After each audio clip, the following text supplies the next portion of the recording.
What's up, guys? So I recorded this video on my laptop and then I went to watch it and the microphone doesn't work. So now we're rolling on the iPhone 6, but life is good.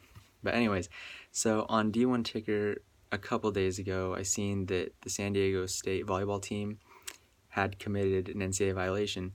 And so I looked into it a little bit more, and it was the 20-hour rule that they violated. And most people know what that is, but in season you have 20 countable athletic related activities that you can participate in. And then during the off season, I think it's 8 hours is what I saw on the NCAA website. And so this investigation, I think, stemmed back into the summer because it talked about how the athletes were having to report back during the summer for strength and conditioning and then open gym practices.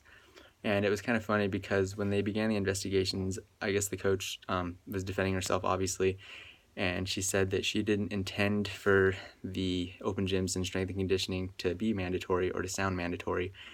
But when they investigated further, I guess the athletic administration at San Diego State had come to the coach when they were made aware of this before the violations came down, and they told her that she needed to communicate a little more clearly that that the open gyms and the strength and conditioning wasn't required.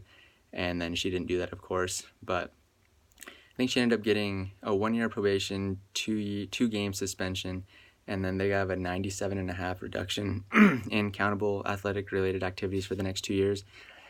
So I think the reason I chose this is because I think it shines light on a bigger issue. So obviously, like, they got caught, but there's so many other programs out there that I feel like are violating the 20-hour rule and they're not getting caught. And I think the biggest reason is that, like, no one's going to report it. So if you're the coach, obviously you're coaching and it's your job. And if you want to keep your job, you need to be successful. And if you're an athlete, you want to improve, you want to play, and I think most importantly, you want to win. So if the coaches aren't reporting this 20-hour rule violation and the athletes aren't reporting it, then who's going to report it?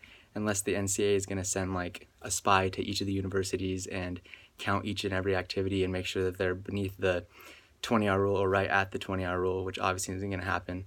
So I feel like if, like, the NCAA prides themselves on the student athlete and the importance of academics in the student athlete's life, I think there has to be some more clear-cut, efficient way to monitor the 20 hours, or it's just going to continue to be violated. So, and I don't necessarily know how. Like, I know it's not easy, or else it would be in place by now, but I do think it deserves a little more attention.